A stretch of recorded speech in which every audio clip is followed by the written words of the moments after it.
সংশোধিত নাগরিকত্ব আইনকে রাজনৈতিক উদ্দেশ্যে ব্যবহার করে এনআরসি করতে চায় কেন্দ্রীয় সরকার। আসলে বাঙালিদের দেশ থেকে তাড়ানোর খেলা। আবেদন করার আগে প্রত্যেককে দুবার ভাবার পরামর্শ দিয়ে বললেন মুখ্যমন্ত্রী মমতা বন্দ্যোপাধ্যায়। মঙ্গলবার হাওড়ার সভায় মুখ্যমন্ত্রী আরও বলেন, আবেদন করলেই অনুপ্রবেশকারী হিসাবে চিহ্নিত হবেন। শিক্ষক নিয়োগ, রেশন দুর্নীতি সহ একাধিক মামলায় নাম জড়িয়েছে শাসক দলের নেতাদের। গ্রেপ্তার হয়েছেন প্রাক্তন মন্ত্রী পার্থ চট্টোপাধ্যায়, জ্যোতিপ্রিয় মল্লিক। লোকসভা ভোটের আগে এই ইস্যুগুলিকেই অস্ত্র করে ময়দানে নামছে বিজেপি সহ সমস্ত বিরোধী দলগুলি। এরই মধ্যে জ্যোতিপ্রিয় মল্লিকের কেন্দ্র হাবড়ায় জনসভা করলেন মুখ্যমন্ত্রী মমতা বন্দ্যোপাধ্যায়। সরকারি পরিষেবা প্রদানের সেই মঞ্চ থেকে সিএ নিয়ে কেন্দ্রকে একের পর এক তোপ দাগলেন মুখ্যমন্ত্রী। যে রুলসটা কালকে কেন্দ্রীয় সরকার ঘোষণা করেছে, আদৌ এটা বৈধ কিনা আমার সন্দেহ আছে। কোনো ক্ল্যারিটি নেই, টোটাল ভাওতা। ইলেকশনের আগে যুদ্ধ খেলা 19 সালেও করেছিল। 2019 সালে এনআরসির নামে আসামে 19 লক্ষ লোকের মধ্যে 13 লক্ষ বাঙালি হিন্দুকে বাদ দেওয়া হয়েছিল। অনেক মানুষ দুঃখে আত্মহত্যা করেছিল। যাদের দরখাস্ত করতে বলা হচ্ছে, তার মানে তারা যেই দরখাস্ত করবেন সঙ্গে সঙ্গে তারা নাগরিক থাকা সত্ত্বেও আপনারা বেআইনি অনুপ্রবেশকারী হয়ে যাবেন। তাহলে আপনাদের সম্পত্তি কী হবে, আপনাদের চাকরি বাকরি কী হবে, আপনাদের ছেলে মেয়েদের পড়াশুনো কী হবে, সবটাই বেআইনি ডিক্লেয়ার হয়ে যাবে। আপনাদের কোনো অধিকার থাকবে না। এটা অধিকার কারার খেলা। এটা এনআরসির সাথে কানেক্টেড, মনে রাখবেন। আপনাদের ডিটেনশন ক্যাম্পে নিয়ে চলে যাওয়া হবে। এই দরখাস্ত করবার আগে বারবার ভাববেন, একবার নয় 1000 বার, আমরা মানছি না, আমরা মানব না।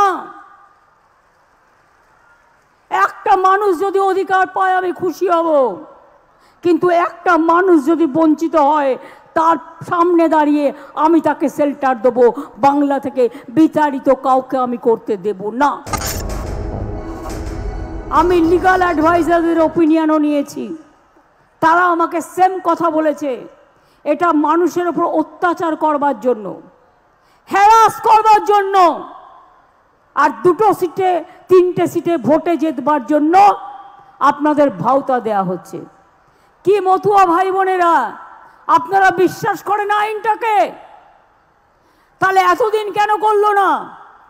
2020-তে তো আইন পাশ হয়েছিল, এতদিন কেন করেনি? আজকে নির্বাচনের 2 দিন আগে কোনো আইন করলে সেই আইনটা থোড়াই আইনে পরিণত হয় না, মানুষ সে অধিকার পায়। অর্থাৎ আপনি ভোটটাও দিতে পারবেন কিনা আপনার সন্দেহ আছে। খবরদার এই পথে যাবেন না। बीजेपी नानान रकम কথা বলবে, आपको कोई अधिकार नहीं जाएगा, सब रहेगा, वो झूठा है, वो जुमला है। সিএ এনআরসির পাশাপাশি কেন্দ্রের বঞ্চনা এবং ইডি সিবিআইকে নিয়েও সরব হলেন মুখ্যমন্ত্রী মমতা বন্দ্যোপাধ্যায়। তিনি বলেন, তৃণমূলের সবাই চোর নয়, সিপিএম থেকে আসা কয়েকজন চোর হতে পারে, বিজেপির সবাই চোর। ঘরে ঘরে ইডি সিবিআই পাঠিয়ে দিচ্ছে। সবশেষে মুখ্যমন্ত্রীর স্পষ্ট বার্তা, প্রস্তুত হন, জোট বাঁধুন, তৈরি থাকুন, বিনা যুদ্ধে 1 ইঞ্চিও জমি ছাড়ব না। হাবড়া থেকে ক্যামেরায় কৃষ্ণেন্দু মজুমদারের সঙ্গে সঞ্জু সুরের রিপোর্ট, আর+ নিউজ। রমজান মাসে সিএএ কার্যকর নিয়ে মোদী সরকারকে আক্রমণ মুখ্যমন্ত্রীর। সিএএ নিয়ে মুখ্যমন্ত্রীর মন্তব্যের তীব্র সমালোচনা বিজেপি মুখপাত্র শ্রমিক ভট্টাচার্যের। কেন্দ্রীয় সরকারের আইনকে একজন রাজ্যের মুখ্যমন্ত্রী যেভাবে ক্যাকা বলছেন তা প্রত্যাশা করা মানুষ তাদের কাছ থেকে প্রত্যাশা করে না, মন্তব্য বিজেপির মুখপাত্র শ্রমিক ভট্টাচার্যের। মুখ্যমন্ত্রী বলছেন খুব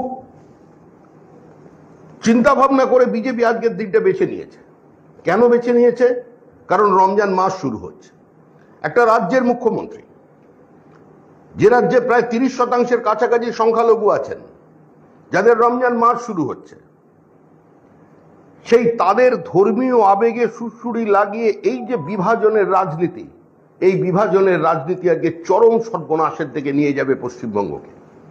গত 10 বছরে তৃণমূল কংগ্রেসের ধর্মীয় বিভাজনের রাজনীতি, ধর্মীয় উন্মাদনার কাছে আত্মসমর্পণের রাজনীতি, ভারত ভাগ্য বিধাতা এই শব্দটা উচ্চারণ করতে যাদের মৌলবাদে আঘাত লাগছে, ধর্মীয় ভাবাবেগ আহত হচ্ছে, তাদের জন্য বাংলা সঙ্গীত তৈরি করে জাতীয় সঙ্গীতকে আক্রমণ করবার রাজনীতি আজকে কার্যত 1946 সালের আগের 45 সালের অবস্থায় আজকে বর্তমান পশ্চিমবঙ্গকে টেনে নিয়ে যাচ্ছে।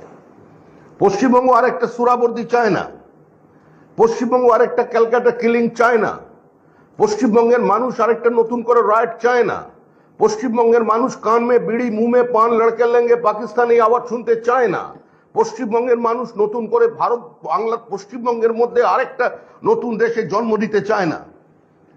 এই নাগরিকত্ব আইন সিএ, একজন রাজ্যের মুখ্যমন্ত্রী, ভারত সরকারের একটি আইন, যে আইন কার্যকর হয়েছে, একজন রাজ্যের মুখ্যমন্ত্রী যেভাবে ক্যা করে আজকে সিএ কে বলে যাচ্ছেন, এটা কোনো মুখ্যমন্ত্রীর মতো রাজনৈতিক উচ্চতা থাকা কোনো মানুষের কাছ থেকে এই সমাজ বা রাজ্যবাসী বা গোটা দেশ প্রত্যাশা করে না।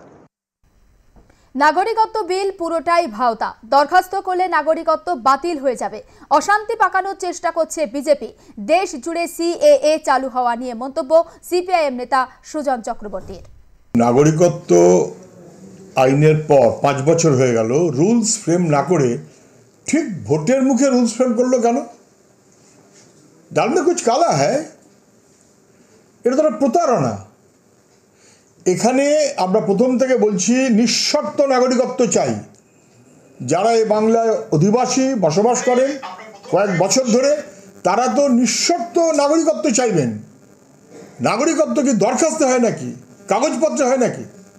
আর এখানে যে দরখাস্তের কথা বলা হয়েছে, তার প্রথম মানেটাই দাঁড়ায় আমি অবৈধ, সেই কারণে আমি দরখাস্ত করে নাগরিকত্ব চাইছি। মানুষ নাগরিক, কাউকে নাগরিকত্ব দিতে হবে না। মানুষ নাগরিক, নিঃশর্তভাবে তাদের নাগরিকত্বের স্বীকৃতি দিতে হবে। এই স্বীকৃতিটা কেড়ে নিয়েছে এনডিএ সরকার, যখন অটল বিহারী বাজপেয়ী এবং সেই সরকারের মন্ত্রী ছিলেন মমতা ব্যানার্জি। নিঃশর্ত নাগরিকত্ব চাই, এর কোনো বিকল্প নেই, আমাদের দাবি এটাই।